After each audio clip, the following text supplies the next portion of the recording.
Et salut tout le monde, bienvenue dans ce débrief de la rencontre entre Metz et Angers, les Messins qui ont concédé la défaite sur le score de 1-0 à domicile contre une équipe angevine qui nous aura surpris. Une rencontre clairement pas simple aussi bien pour les joueurs que pour les supporters, beaucoup d'émotions négatives se sont un peu produites au cours de ce match et aussi d'ailleurs après le match.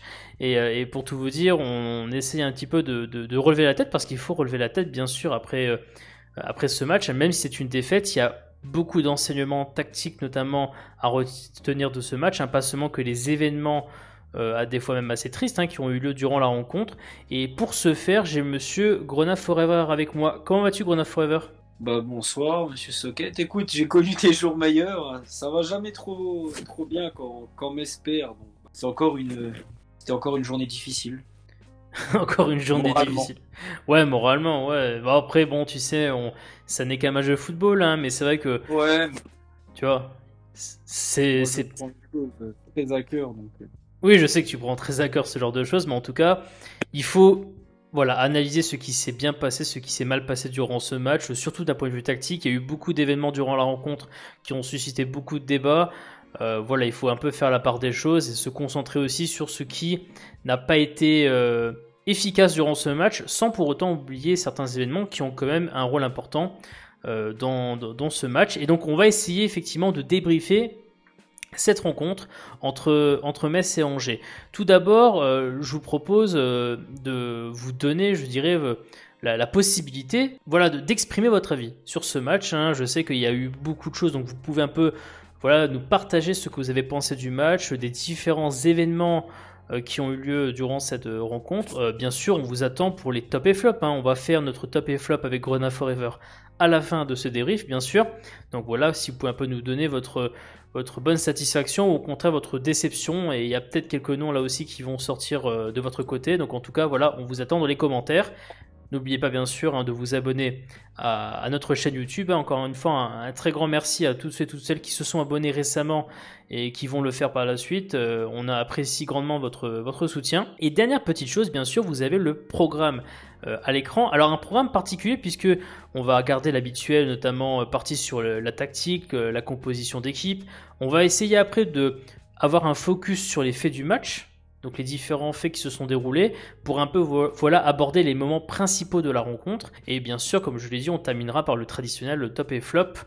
Et puisqu'on est sympa, on va vous offrir une vidéo bonus qui va collecter tous les enseignements de ce match. Donc vous allez pouvoir retrouver cette vidéo juste après le match de Coupe de France contre Valenciennes, donc normalement le mercredi. Le lien, si vous voulez y accéder par la suite, il est dans la description de la vidéo. Sinon, vous pouvez le retrouver dans la chaîne YouTube habituellement. Mais c'est une vidéo qui va sortir à part de ce débrief pour pas un peu trop charger ce débrief. Donc si vous êtes intéressé par certains enseignements qui vont notamment mettre en avant certains sujets qui peuvent susciter des débats dans la communauté.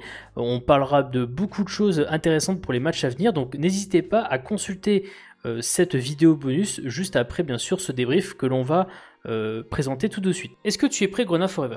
Toujours. Toujours prêt. Tout de suite, je vous propose qu'on aille du côté de la composition des deux équipes. On va faire tout d'abord un petit focus par rapport à Angers. Angers qui, on l'avait déjà dit lors de l'avant-match, était une équipe qui habituellement jouait avec notamment 4 défenseurs. Je crois qu'on est sur 21 matchs de championnat d'affilée où Angers avait une défense à 4 et donc nous en avant-match on se disait ouais il y aura peut-être pas forcément de surprise même si on savait que Angers était sur une série plutôt négative en termes de résultats positifs, en termes de victoires, puisqu'ils étaient, avant de jouer contre le FC Metz et de gagner contre le FC Metz, sur quelque chose comme 5 matchs sans victoire, hors Coupe de France bien sûr, et donc on était un peu dans l'attente de voir ce qu'ils allaient nous faire. Et finalement, Grenat Forever, on se retrouve avec un schéma surprenant parce que là on a 3 défenseurs centraux. Donc évidemment là on n'est pas très très content. Donc 2 pistons qui d'ailleurs d'après les positions moyennes du match au Grenat Forever sont plutôt basses. Pas vraiment tu vois des pistons hauts qui vont être assez offensifs. Là on est plutôt bas, proche des 3 défenseurs centraux.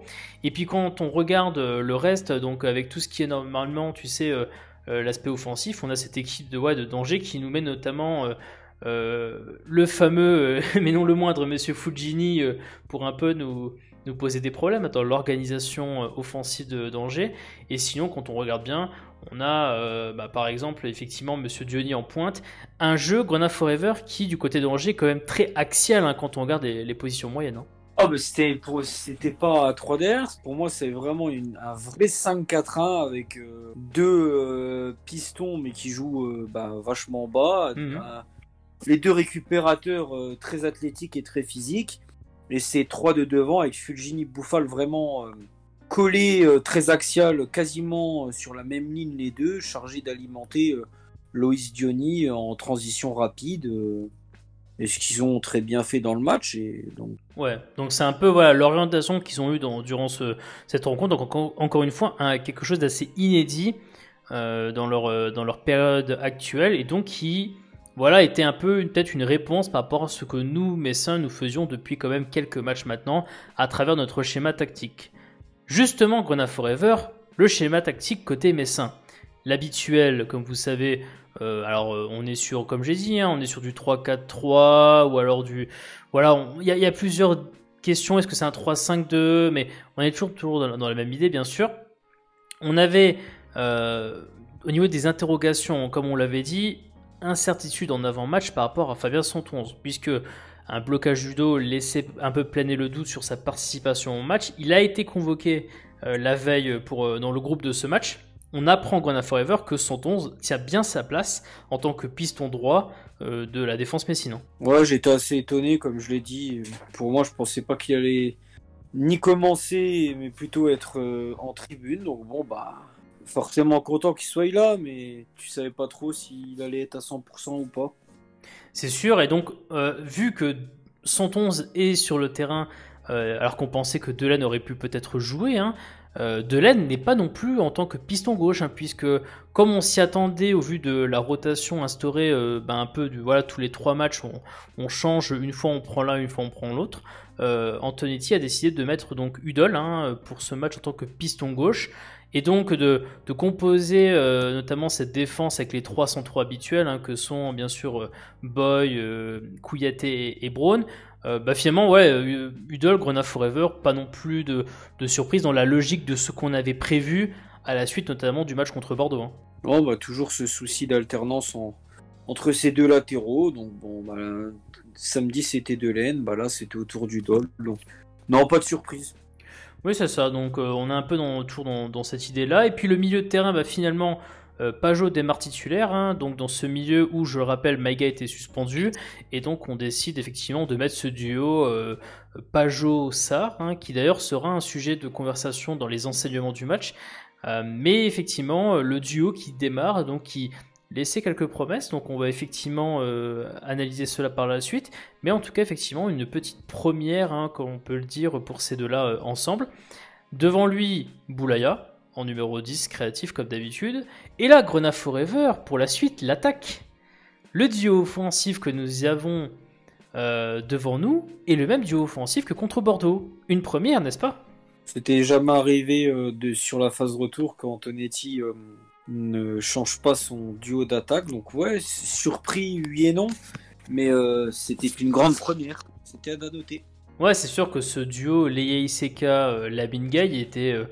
pas forcément attendu pour être dans le starter. On avait parlé de Yad qui n'avait pas joué contre Bordeaux. On pensait qu'il serait titularisé. On avait dit, je crois, Leia Iseka Yad comme potentiel duo pour ce match. Et finalement, il a décidé de conserver un duo qu'il a donc utilisé 3 jours auparavant en tant que starter.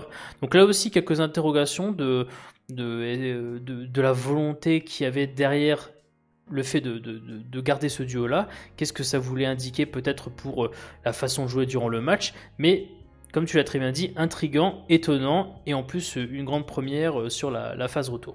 On a un peu fait l'analyse tactique et des compositions d'équipe pour cette équipe d'Angers et surtout pour cette équipe du FC Metz.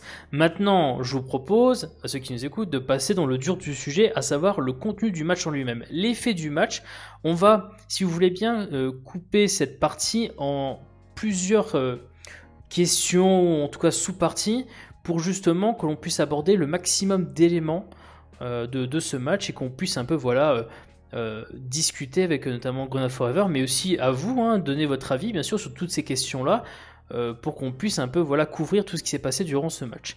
Tout d'abord, Grenade Forever, j'aimerais que l'on s'interroge sur une chose qui s'est passée avant le match. On est 1 heure avant la rencontre, on voit la composition d'équipe côté Angevine. Je précise d'ailleurs que la composition d'Angers est tombée avant celle du FC Metz. Ce qui est une chose qui mais c'est un peu intéressant parce que mine de rien, si on n'avait pas... Alors là, je pense que la feuille de match était connue des deux équipes en même temps. Bien sûr. Et c'est certainement le cas, mais c'est que nous, d'un point de vue supporter, on découvre d'abord la composition angevine et après seulement on voit le FC Metz. Mais effectivement que les deux coachs découvrent en même temps la composition d'équipe pour l'adversaire et pour l'autre. Et là, donc Antonetti voit ses 3 défenseurs centraux, à savoir Pavlovic, Romain Thomas et bien sûr, c'était le dernier, si je ne me trompe pas, Ismaël Traoré. Qu'est-ce que tu penses qu'Antonetti se dit quand il voit cette composition d'équipe et donc la tactique qu'il en découle, sachant que j'ai pas dit aussi, mais il voit aussi ce milieu de terrain assez physique avec Lassana Koulibaly et Ibrahim Amadou. Donc quand il voit ça, Grenade Forever, tu penses qu'il se dit quoi, Antonetti ? Il se dit que Angers se calque sur sa tactique pour les faire chier. Est-ce que du coup ça aurait pu faire changer son discours concernant le match? J'en suis pas certain parce que tout changer en 1 heure de temps, je sais pas, mais est-ce qu'il aurait pu changer 2-3 trucs? Je pense que oui. D'autant qu'en fait, s'il est finalement pas dans la surprise.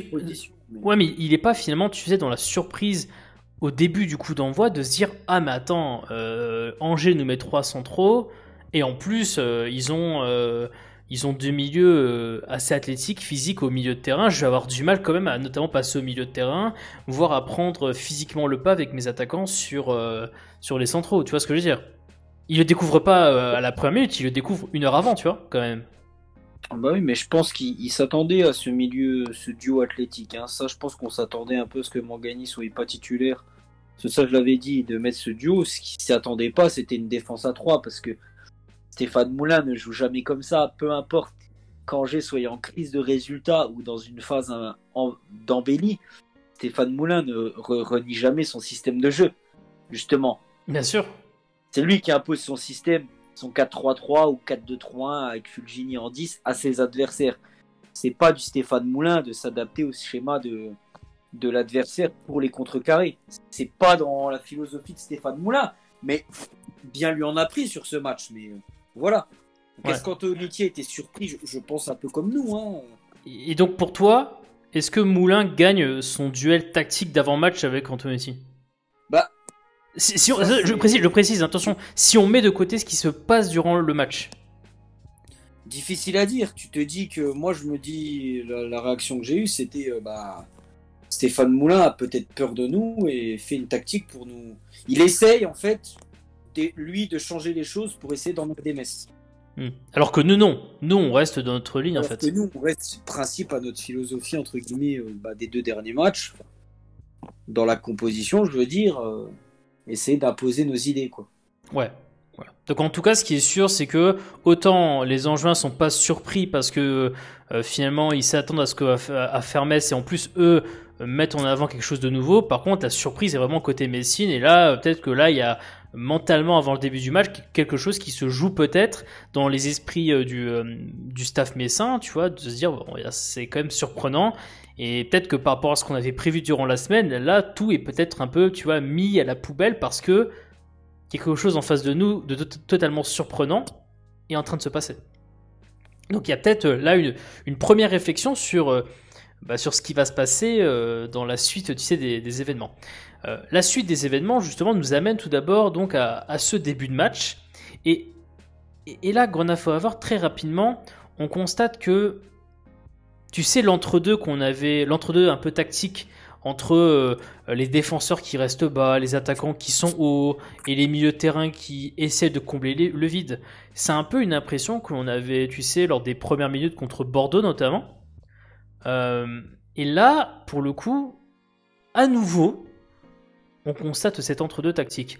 Est-ce que tu penses que refaire la même erreur que contre Bordeaux, c'est pas, je vais pas dire que c'est du foutage de gueule, mais tu comprends très bien, Gonna Forever, que ça nous choque un peu, enfin choqué, même exagéré, mais ça nous embête grandement de repartir sur la même ligne que Bordeaux. Hein. Bah évidemment, on aurait préféré une équipe qui joue tout de suite plus haut dès le début de match, mais je pense que c'était la tactique. C'est cette tactique qui consiste à regagner la mi-temps sur un score, bah, on espère nul et vierge, et sur une ou deux phases de transition rapide, et bah, de mener 1-0 et de pouvoir faire la différence athlétiquement en deuxième mi-temps. Sauf que là, malheureusement, bah, ça n'a pas fonctionné parce que bah, t'as pas réussi à justement avoir ces phases de transition rapide parce que t'as été bougé plus que ce qu'on pensait en fait.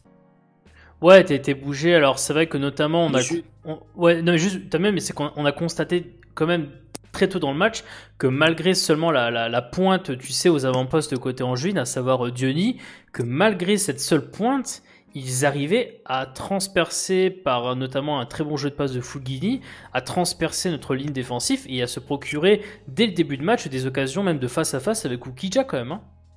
Bah, c'est eux qui faisaient du mess en fait, hein, des transitions vachement rapides dans la profondeur avec Fulgini on avait l'impression que c'était bah, Farid Boulaya qui lançait ses attaquants en profondeur.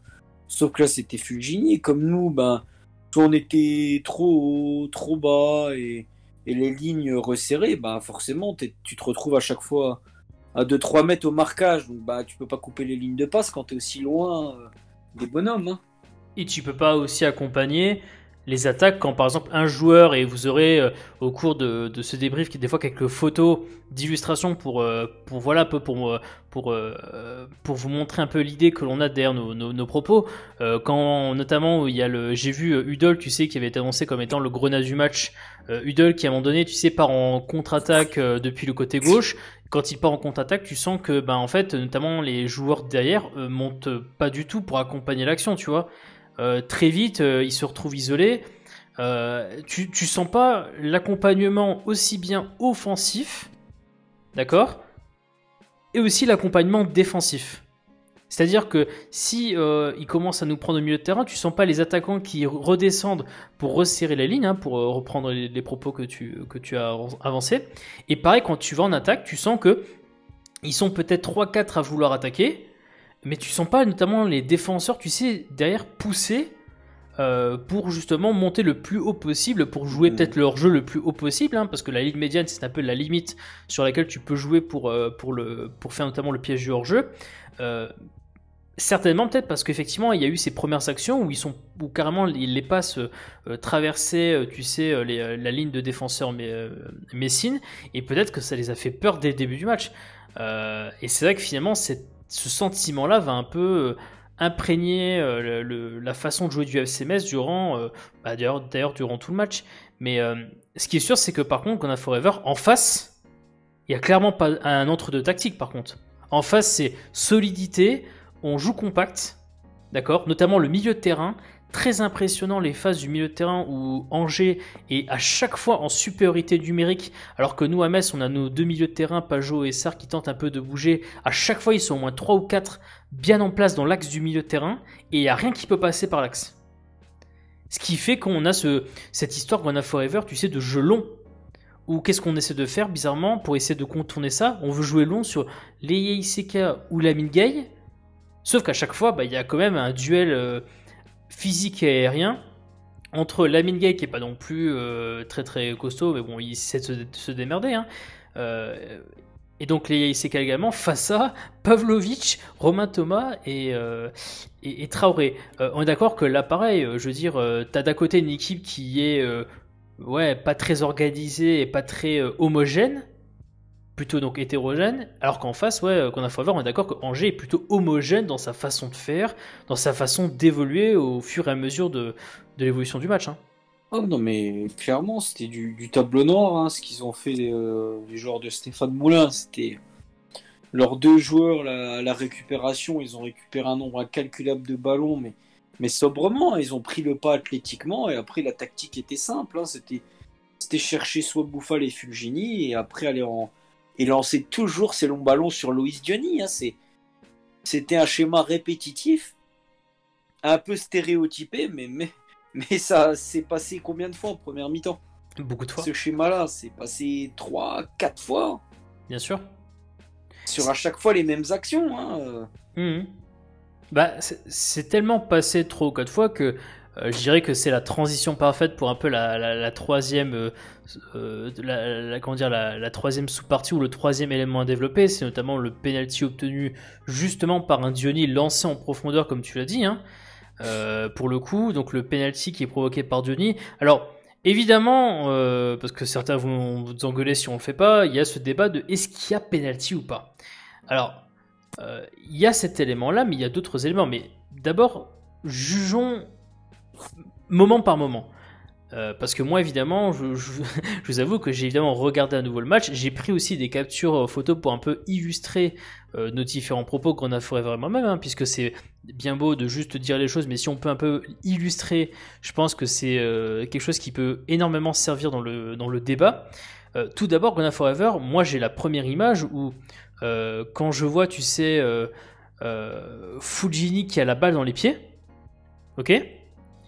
Là, clairement, je vois déjà un truc incroyable, c'est que il y a Fujini qui a la balle dans ses pieds, il y a Johnny qui est devant, il y a en tout, allez, 5 joueurs messins qui sont peut-être devant, enfin, qui sont en face de Fujini, si l'on veut, tu vois. Ok. Alors là, pour le coup, je suis quand même étonné qu'il n'y en ait pas un qui réussit à faire un pressing suffisant pour l'empêcher de lancer, tu vois, Diony en profondeur, quoi. Parce que la passe, elle est magnifique, mais pour qu'il puisse faire dans les meilleures conditions cette passe magnifique pour Diony, passe qui d'ailleurs part entre Braun et Kouyaté, il faut quand même qu'il soit un peu, tu vois, laissé dans un fauteuil quand même. Hein. Je pense que tu es un peu d'accord avec ça. Hein. Non, mais Fulgini a beaucoup trop de liberté, donc il peut lancer dans un fauteuil Loïs Diony, et puis après il y a ce 1 contre 1 qui est... On peut débattre des heures, penalty, pas penalty. Pour moi, ça peut siffler, mais bon, ça reste litigieux. Mais avant ça, Gonna Forever, comme Kouyaté, donc le tacle dans les pieds de Diony. Alors je dis dans les pieds parce que vous avez compris, il tacle dans les pieds, mais certains considèrent qu'il prend le ballon. Le problème c'est que sur la vue de caméra que l'on a, qui est une vue de côté, on a le sentiment que la balle change de trajectoire au moment où effectivement Kouyaté met son pied au niveau de celui de Diony. Mais est-ce que c'est le pied de Diony sous le tacle de Kouyaté qui dévie la trajectoire de la balle pour que ça arrive sur le pied gauche de Diony, ou est-ce qu'au contraire c'est parce que Kouyaté touche directement la balle? C'est un peu un long débat, mais c'est vrai que sur la vue de caméra de côté qu'on avait durant le match, on a une hésitation grande, et je suis d'accord avec toi que c'est quand même difficile de dire dessus. Mais je voulais venir sur un truc, c'est que donc Diony lance en profondeur. T'as pas trouvé bizarre l'attitude d'Oukidja qui reste sur ses appuis plutôt que d'essayer par exemple de sortir pour fermer l'angle? Parce que là, Oukidja est vraiment axial, il est sur ses appuis, en plein axe du but, donc le côté gauche et le côté droit sont ouverts, et en fait, il fait pas de geste particulier, il est un peu statique, tu vois. Il est dans un entre-deux aussi, voilà, on parlait d'entre-deux, lui aussi... Je sais pas, est-ce qu'il sait pas quoi faire, est-ce que s'il se dit si je sors, je risque moi de concéder un penalty. Mais bon, pour moi, j'ai toujours dit dans les situations comme ça, quand le joueur rentre dans les 6 mètres, le gardien il doit sortir, il doit tout découper sur son passage. S'il doit y avoir penalty, il y a penalty, mais il doit au moins faire l'effort de sortir dans les pieds de l'attaquant. Est-ce que tu penses pas qu'il a un peu trop confiance envers Kouyaté qui, par exemple, en début de match, réussit justement à faire un tacle parfait où il prend la balle à Luis Diony, et donc là, Oukidja n'a pas besoin d'intervenir en sortie.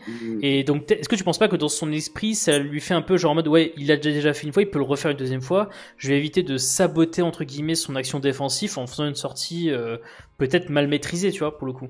Peut-être, mais normalement, un gardien, tout ce qui est dans ses 18 et ses 6 mètres, c'est le patron. Il doit pas réfléchir, en fait. Ouais, je suis d'accord. Donc, tu dois pas compter sur l'intervention de ton défenseur. Sors-toi, et puis voilà. Tu te laisses plus de chance, en fait, que l'action n'aille pas au bout et que ça n'apporte pas forcément un penalty derrière. Hein. Non, mais c'est ça, t'as raison. Donc là, il y a une petite interrogation, une petite incompréhension, en plus de la question de savoir s'il y a penalty ou non. Et comme je vous l'ai dit, sur l'image que vous aurez notamment à l'écran, dire s'il touche le pied de Diony ou juste la balle, c'est très compliqué. Mais voilà, c'est un peu l'effet qu'on a voulu exposer. Le penalty en lui-même, juste une chose. Donc, Tu me disais qu'on a Forever que normalement c'est Thomas Mangani qui tire les pénaltys côté Angers, c'est ça? J'imagine, alors je sais pas encore comment on bosse les gardiens, mais j'imagine que un gardien de but dans la préparation de son match regarde aussi comment sont tirés les pénaltys par le tireur habituel de l'équipe d'en face. On est d'accord ou pas? Bien sûr. À partir du moment où ce n'est pas Thomas Mangani qui tire puisqu'il n'est pas sur le terrain mais c'est Fulgini et que imaginons qu'il n'ait pas vu de penalty tiré par Fulgini dans sa préparation d'avant-match. Est-ce qu'il n'aurait pas été judicieux vu que Fulgini est en droitier et que vous savez que la plupart des tireurs aiment bien tirer justement à la droite du gardien quand ils sont droitiers, juste parce que même des fois c'est même beaucoup plus facile pour eux de tirer comme ça que de tirer de l'autre côté. Est-ce que tu penses pas qu'Oukidja aurait peut-être dû anticiper sur sa droite vu que ne connaissant pas le gardien et vu que la plupart des mecs aiment tirer à droite quand ils sont droitiers, tu vois, est-ce qu'il aurait là aussi il n'y a peut-être pas une erreur de jugement sur le penalty tiré? Bah, ça c'est difficile. Pour moi les pénaltys c'est un peu la loterie. Après, Oukidja, malheureusement, il plonge toujours du côté là, il plonge toujours à sa gauche. Hein. Regardez le nombre de pénaltys où il plonge à sa gauche, il doit être à plus de 95%. Ouais. Donc je sais pas s'il bosse forcément à l'entraînement, mais après il y a beaucoup de joueurs qui tirent du droit, qui tirent côté opposé, donc à la gauche du gardien. Donc bon. Bah moi mon souvenir, en fait c'est une question de geste naturel en fait. Normalement t'as raison, normalement tu tires parce que tu fais une grosse frappe du coup de pied, donc tu la mets à la droite du gardien. C'est ça. En fait, c'est le déplacement naturel du pied fait que ça va à la droite du gardien normalement. C'est pour ça que moi, je me dis, s'il connaît pas le joueur, il est censé suivre l'évolution naturelle, donc pas anticiper l'effet naturel en fait, et pas l'effet provoqué. Que les joueurs un peu plus techniques du joueur Fulgini peut peut-être tenter de penser qu'ils vont te mettre un beau plat du pied entre guillemets côté opposé. Ah oui, effectivement, ça peut se défendre. Est-ce qu'il n'a pas réagi comme ça de se dire, comme c'est Fulgini, il va peut-être entre guillemets assurer et mettre voilà un plat du pied. Ouais. C'est une théorie, hein, mais. Non, mais ça peut se défendre. Donc ouais, je suis d'accord. C'est aussi une théorie qui se défend, en plus de celle de dire qu'il aurait pu anticiper. Mais effectivement, s'il a cette réflexion-là, ça a effectivement du sens. Donc en tout cas, voilà, c'est un peu ce qu'on pouvait dire sur ce penalty encaissé par le FC Metz, qui donc intervient juste avant la mi-temps, puisque l'on est à la 44e minute de jeu. Et là, Gonna Forever, pour enchaîner directement sur une nouvelle partie, Metz doit revenir encore une fois au score. On est dans le même cas de figure que contre Bordeaux, si l'on veut. Le but de Bordeaux intervient quand même beaucoup plus tôt dans le match que le match là qui nous intéresse. Mais la situation est la même. La deuxième mi-temps doit commencer pour les Messins avec cette idée de revenir au score. Encore une fois, donc après Bordeaux, cas de figure qui était aussi le cas contre Saint-Etienne. Souvenez-vous, Saint-Etienne qui ouvre le score en première mi-temps et donc Metz qui en deuxième mi-temps doivent tout faire pour revenir au score. Et on avait dit qu'on a forever que ce qui avait sauvé le FC Metz contre Bordeaux en deuxième mi-temps était certes la supériorité physique retrouvée, mais aussi surtout l'idée dès le début du match de monter beaucoup plus haut. Avec un bloc beaucoup plus vers l'avant pour essayer de vraiment mettre une pression sur sur le but d'Angers. Et d'ailleurs, quand vous regardez un peu les actions réalisées par le FCMS, on voit que notamment dès la 52e minute de jeu, on a un Mathieu Hudol qui justement a eu aussi une opportunité déjà de tenter quelque chose, mais même dans l'intention Grenade Forever, on est d'accord que on sent durant à peu près 15 minutes, si l'on veut, peut-être un peu moins, mais on sent vraiment la volonté Metz par contre de venir notamment dans la surface pour pouvoir profiter d'actions venant de centre notamment pour pouvoir porter un danger sur le but d'Angers. Bon, on s'y attendait, de toute façon, quand on a eu ce score à la mi-temps, on savait qu'il allait automatiquement avoir une réaction, que les joueurs allaient se faire un peu taper sur les doigts à la mi-temps, donc pas du tout surpris de comment on est rentré en deuxième mi-temps dedans. Mais c'est dommage que cette embellie n'ait malheureusement duré qu'un quart d'heure en fait. C'est clair parce que tu as raison, l'embellie dure qu'un quart d'heure et on arrive, je dirais, dans un moment particulier, dans les 60e et quelques minutes de jeu, qui est un peu le moment où Antonetti, quand il sent que Metz n'y arrive pas, d'accord, ou quand il sent que ça commence à s'essouffler, généralement fait des changements, notamment durant la 65e, 66e minute de jeu, pour redonner un souffle nouveau à son équipe, notamment par exemple en sortant des attaquants, voire des fois en changeant des milieux de terrain, comme il avait déjà fait des fois en sortant Angban vers les 65e minutes de jeu, quand Metz était mené au score. Hein. On a souvent parlé de ces moments-là, notamment lors du débrief du match contre Bordeaux. Et là, je ne sais pas si vous vous en souvenez, ceux qui nous écoutaient, mais vous avez certainement vu que durant les 64e, 65e minutes de jeu, on a vu des joueurs messins qui allaient rentrer en jeu. Enfin, qui se tenaient prêts à rentrer en jeu, qui étaient déjà habillés, tout ça. Et c'est vrai qu'il y a une action qu'on a Forever qui est importante, c'est notamment cette action qui est réalisée par Lamine Gueye. Donc on est à la 63e minute de jeu. Ce fameux tir de Lamine Gueye, tu sais, qui va sur la barre transversale. Alors c'est vrai que là, pareil, vous aurez des images pour un peu, entre guillemets, vous donner une idée de ce qui s'est passé concrètement. Mais donc il y a ce bon jeu en profondeur par Farid Boulaya, si je me trompe pas. Et donc d'ailleurs, juste pour info, mais vous voyez déjà que les défenseurs messins sont beaucoup plus bas qu'ils ne l'étaient durant le début, entre guillemets, de la deuxième mi-temps. Et on sent déjà que ces distances entre les joueurs commencent à s'agrandir et donc on n'a plus vraiment l'effet de bloc haut que l'on a évoqué à la 45e. Mais en tout cas, Farid Boulaya réussit à envoyer en profondeur Lamine Gueye, donc on voit la balle sur la barre transversale. Est-ce que tu es d'accord que cette action-là, Grenade Forever, met un doute, une hésitation dans l'esprit d'Antonetti qui se dit: je vais peut-être pas réaliser les changements que j'ai envie de faire, voire les changements tactiques que j'aurais aimé faire. Je pense parce qu'on s'attendait. Parce que pourquoi ne pas les avoir fait rentrer tout de suite? Puis il y a aussi deux minutes avant l'action d'Aaron Leia-Izeka. Ah oui, avec cette passe un peu bizarre de Sarr là qui est... ouais, je vois. Izeka qui passe un peu par miracle sur un crochet et qui, je pense qu'il a le temps de mettre un petit plat du pied et sa frappe s'envole complètement.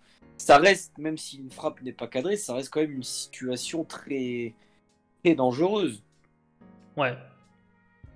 Mais donc, tu es d'accord que ça a mis une hésitation dans l'esprit d'Antonetti au point de ne pas changer les choses. Je pense qu'il s'est dit après ça, je vais encore attendre un peu, peut-être qu'avec ce 11, on va essayer, on va réussir à égaliser dans les 5 prochaines minutes. Et à ce moment-là, je fais rentrer mes cartouches pour essayer de gagner le match. Ouais. Je pense qu'il a encore l'intime conviction d'égaliser en fait tout de suite après cette action de Gueye pour pouvoir faire rentrer ses super subs pour gagner le match, dans l'optique de gagner le match. C'est ça. Ou alors de faire un changement, tu parlais d'homme, mais aussi tactique. Pourquoi pas changer de schéma tactique? Je dis ça parce que pour le coup, c'est ce qu'il a avoué en conférence de presse, tu me disais, d'après-match, non? C'est ce qu'il dit en conférence de presse d'après-match, on en parlera après, mais il avait l'envie de changer déjà son système à la mi-temps. Hein. C'est ça. Donc c'est pour ça que je parle de l'hésitation en cours de match d'Antonetti, qui pour le coup, effectivement, vu de l'extérieur, est un peu incompréhensible. Et finalement, les changements que l'on espérait voir aux alentours de la 60e et quelques minutes de jeu, entre la 60 et la 65e, n'interviennent qu'à la 72e. Et donc là, il y a Lamine Gueye, Vincent Pajot et Fabien Santonze, ainsi que, j'ai noté aussi, Leia Izeka qui sort du terrain. Et on a Yad, Angban, Delaine et Ambrose qui arrivent sur le terrain. Pour créer cet effet d'électrochoc. Mais c'est vrai que pendant ce temps-là, il y a quand même eu 10 minutes d'hésitation entre les premières envies de changement et les changements effectifs. Et finalement, Grenade Forever, ce qu'on peut dire, c'est que ces hésitations-là vont pas forcément aider l'équipe, parce que tu sens finalement un peu dans cette hésitation d'Antonetti un peu de la panique aussi, de faire autant de changements, de retarder ces changements, aussi avec, n'oublions pas, mais cette hésitation même est même poussée encore plus loin, et même cette panique à la 83e minute de jeu quand tu sors Dylan Brown pour faire rentrer Wagner Diaz, avec ce qui est un truc inédit, c'est un changement de tactique pour repasser à deux défenseurs centraux notamment. Non, mais déjà il y a le changement. Voilà, on savait que Pajot ne pouvait pas jouer plus d'une heure, il l'avait annoncé avant le début du match, il joue 70 minutes. On s'attendait à ce qu'il sorte, mais on s'attendait pas forcément à ce que ça soit Yangban qui rentre. Ça, c'était quand même assez intriguant. Bon, si l'objectif était de renverser le match, j'aurais peut-être vu plus un Chimpembe. Bon, après, c'est comme ça. Pour le coup, ouais. Le fait de sortir Santonze, c'est pareil, ça n'est jamais arrivé depuis qu'il est à Metz. Santonze a toujours joué 90 minutes. Encore un truc qui sort un peu de l'ordinaire, mais ce qui prouve Ce qui prouve qu'Antonetti c'était pas perdu, mais il était tellement démuni que il en est à sortir Fabien Santos qui ne sort jamais pour essayer de faire rentrer Thomas Delanne. Il sait qui a été impactant en fait et décisif, c'est les 2 derniers matchs auxquels il a été titulaire. C'est ça, hein. Et puis évidemment, ce dernier changement, ce coup de poker que je déteste que les entraîneurs font, c'est-à-dire accumuler les joueurs offensifs, donc sortir un défenseur et rajouter un offensif quand t'es dépourvu de solution. C'est généralement une solution qui ne marche pas, bizarrement, hein, mais continue à être utilisée par certains entraîneurs dans ce type de match, par exemple. C'est clair, et là c'est vraiment pour le coup tu paniques et tu dis je vois le plus d'éléments offensifs pour qu'il y ait un miracle, je sais pas quoi, mais c'est clairement pas quelque chose de préparé, c'est ça qu'on veut dire, tu vois. Là on n'est pas sur de la préparation, on est vraiment sur de l'improvisation. L'improvisation, je pense que c'est le mot parfait. Parce que sinon, Wagner étant incertain, il ne serait jamais rentré en jeu. En plus, oui. S'il sentait que son effectif pouvait faire la différence avec les entrants, il n'aurait pas fait ces changements, cette réorganisation tactique à la fin. Là, il s'est dit, j'y arrive pas, donc coûte que coûte, et je rajoute un offensif, tant pis, perdu pour perdu, et puis voilà. Hein. Non, t'as raison. Donc effectivement, un peu surprenant. Et donc finalement, Metz ne va pas revenir comme vous avez pu le voir dans le match, même pire. Même pire. Évidemment, on va faire un tour du côté de la 92e minute de jeu. Il y a un joueur angevin qui, sur une balle qui devait être Messine, qui devait être jouée, je crois, en sortie de but, dégage la balle un peu au pied tout doucement. Alors je vous rassure que ça se fait sur tous les terrains de France. Bon, généralement, ça se termine en carton jaune pour le joueur tranquillement. Par contre, il n'y a pas beaucoup de joueurs et notamment de gardiens en face, qui comme réaction décident d'aller vers ce joueur-là, de le saisir un peu à la gorge, hein, et de provoquer carrément presque un duel physique avec lui, et de s'en prendre directement en lui. Bien sûr, on va parler vite fait de ce coup de sang de Monsieur Ukidja, qui pète un câble tout simplement, donc saisit au col un joueur d'Angers. Évidemment, dans ces temps magnifiques de la VAR, vous savez très bien que tout se voit, surtout quand il y a des duels, tu sais, un peu hors jeu, enfin hors du jeu pour le coup, c'est-à-dire des duels où les mecs se tapent un peu ou se prennent un peu à la gorge, comme c'était un peu le cas. Et donc, effectivement, l'arbitre qui donne un carton rouge à Ukidja. Ukidja sort du terrain. Et Ukidja d'ailleurs tape dans un coussin de protection qui protège la caméra qui est au niveau de l'entrée des vestiaires, hein, pour le coup. Et donc Ukidja sort énervé. On voit que Antonetti est aussi un peu excédé par rapport à ce que fait Ukidja, parce qu'il dit Ukidja, c'est bon, rentre au vestiaire, viens, continue pas, machin. On voit balancer ses gants par terre. Ça permet, pour la petite histoire, à Monsieur Udol d'être... je sais pas quand est-ce que c'était la dernière fois qu'un joueur de champ messin est passé gardien, mais en tout cas Udol rentre dans sa propre histoire, puisque il devient gardien pendant quelques secondes de ce match, hein, puisque comme vous avez compris, tous les changements côté messin ont été faits, et donc forcément un grand moment pour lui. Mais en tout cas voilà, il a pété un câble Ukidja tout simplement, et donc Metz termine le match à 10 contre 11. Toi, Grenat Forever, comment tu penses que l'on peut interpréter ce qui se passe? Parce que mine de rien, ça faisait quand même depuis très longtemps qu'on n'avait pas vu Ukidja péter un câble comme ça. Hein. À interpréter ce qui se passe, il est en droit d'être énervé, ça, mais comme tout gardien ou tout joueur qui voit son équipe ne pas y arriver dans un match qui est important en plus. Mais péter un câble, non. C'est impossible à expliquer en fait. On ne sait pas ce qui s'est passé dans sa tête. Donc j'ai encore du mal à l'expliquer 24 heures après. Pourquoi pas? Comme je disais, si c'est un mec qui joue le maintien, qui est dernier, tu pourrais à la limite comprendre un pétage de câble comme ça. Quand tu es dans sa situation, que tu es considéré comme l'un des tout meilleurs gardiens de Ligue 1, t'as aucune raison de péter un boulon comme il l'a fait en fait. Bien sûr. Donc c'est encore pour moi c'est inexplicable et c'est dommage parce que ça ternit du coup son match, un petit peu sa saison et ça le met lui en difficulté et ça nous met nous un peu dans la panade. Donc oui, parce que alors pour information, mais au moment où on préparait ce débrief, on a appris que la commission de discipline avait sanctionné Ukija de 5 matchs, dont 4 directement, et donc 1 avec sursis. Pour l'explication, parce que certains étaient un peu dans le doute, le fait qu'ils prennent le carton rouge directement le suspend automatiquement pour le prochain match officiel du FC Metz, qui est contre Valenciennes ce week-end en Coupe de France. Et donc, il lui restera après ce match de Valenciennes encore 3 matchs à devoir attendre carrément en dehors du groupe, à être suspendu. Les matchs que j'ai notés Grenade Forever, si je me trompe pas, on est sur le match de Lens, le match de Rennes, et c'est Monaco, je crois, le match après Rennes, si je me trompe pas. Donc il va manquer ces 3 matchs-là, en plus donc de celui de Valenciennes. Donc en fait, effectivement, il se met déjà, lui, dans la difficulté, parce que pour commencer, il y a une telle sanction, c'est pas du tout bon pour lui, même pour l'avenir, parce qu'il a quand même eu un match de sursis en plus, qui peut être levé en cas de révocation de sursis. Personnellement, dans l'équipe, un Caillard pourrait peut-être profiter de ça aussi pour se montrer durant les 4 matchs qui vont suivre. Donc là aussi, c'est peut-être un peu dangereux. Et surtout par rapport au club en lui-même, t'as un peu le sentiment qu'il abandonne ses partenaires en ne sachant pas maîtriser sa colère. Alors qu'il va avoir 33 ans cet été, quoi. Pas cet été, mais cette année, je veux dire. C'est un joueur qui est censé être un leader de terrain, un mec qui, par son âge, doit montrer un peu un exemple quand même, tu vois. Et là, mais clairement, pire, c'est dommage, quoi. C'est que tout ce qu'on est en train de dire là, il le montre depuis le début de saison. C'est un exemple pour les joueurs, il est irréprochable. Depuis 2018. Sur le terrain, en dehors du terrain, ça se voit qu'il est épanoui, donc c'est impossible de penser qu'il aurait pu refaire ce qu'il nous avait un peu montré à Sochaux dans des proportions moins énormes, mais voilà. Bien sûr, tu as raison.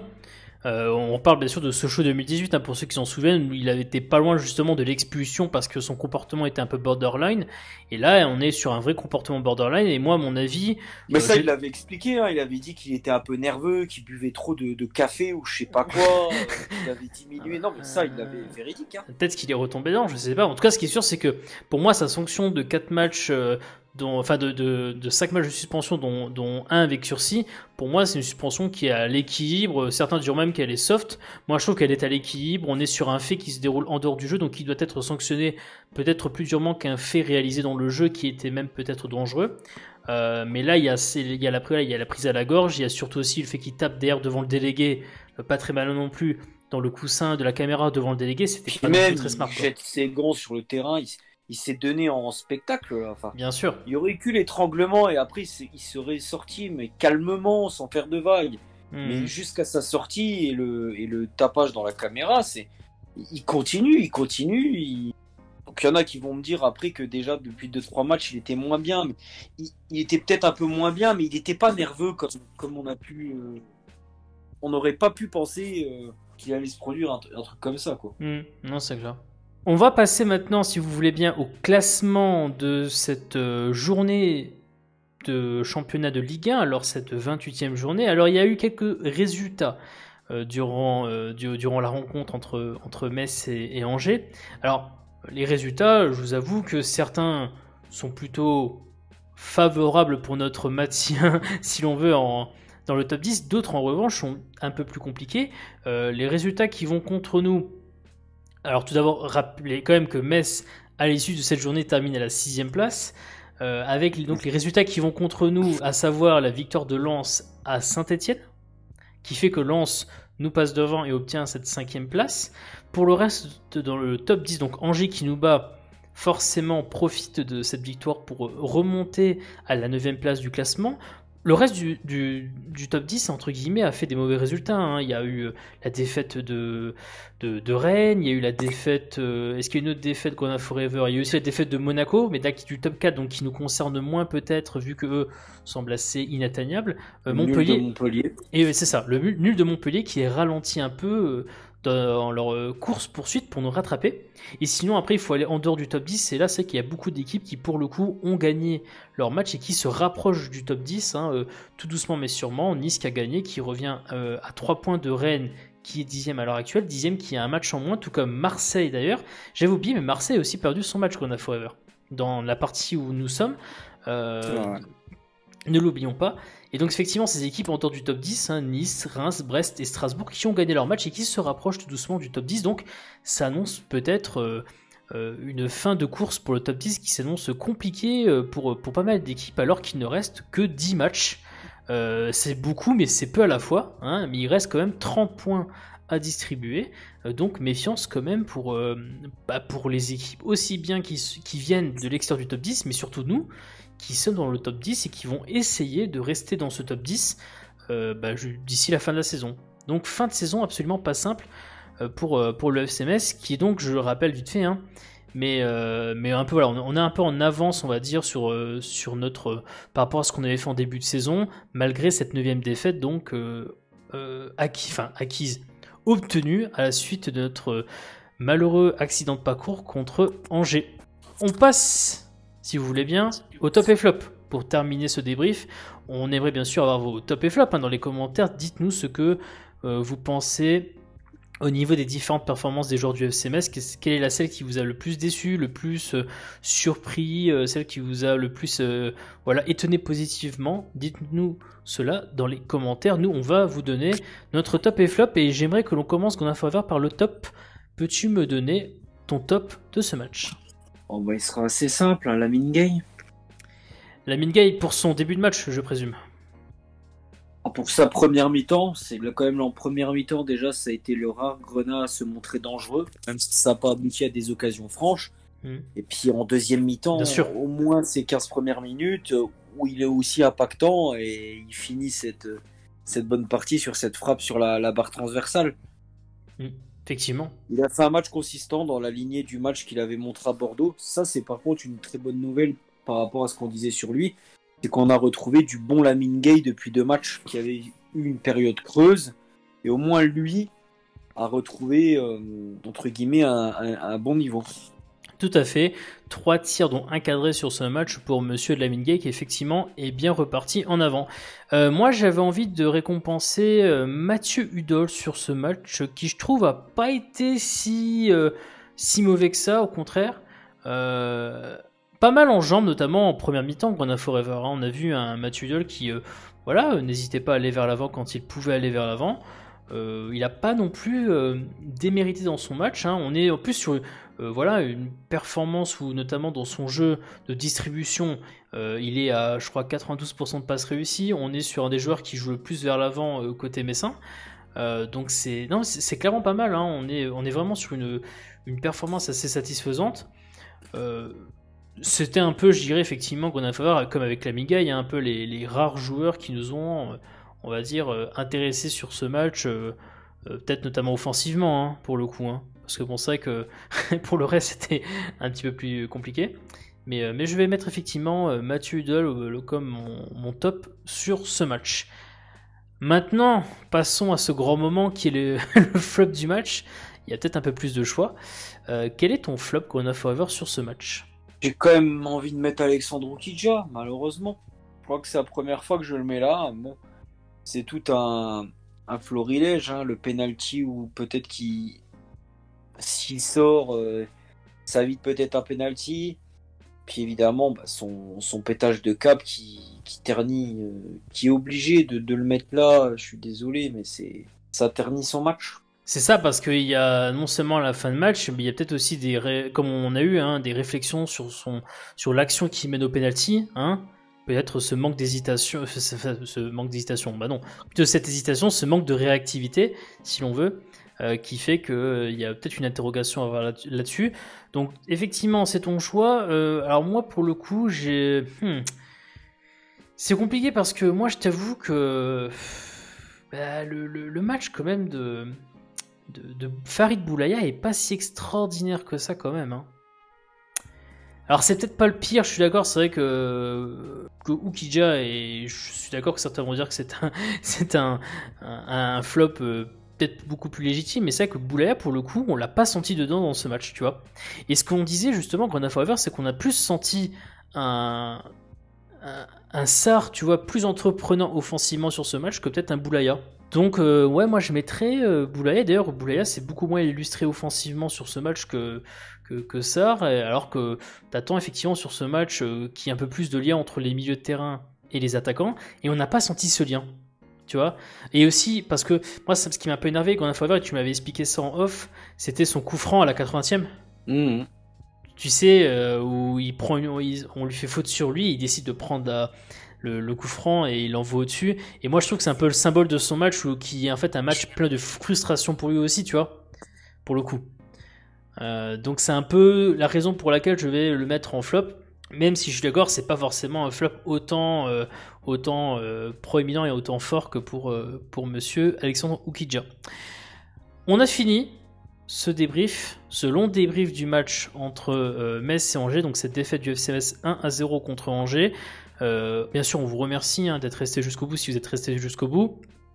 Encore une fois, n'hésitez pas à mettre dans les commentaires votre top et flop, comme on l'a dit précédemment, de nous dire vos impressions du match, aussi vous abonner, bien sûr, à notre chaîne YouTube. Encore un grand merci à tous et toutes celles qui se sont abonnés ou qui vont s'abonner à notre chaîne YouTube.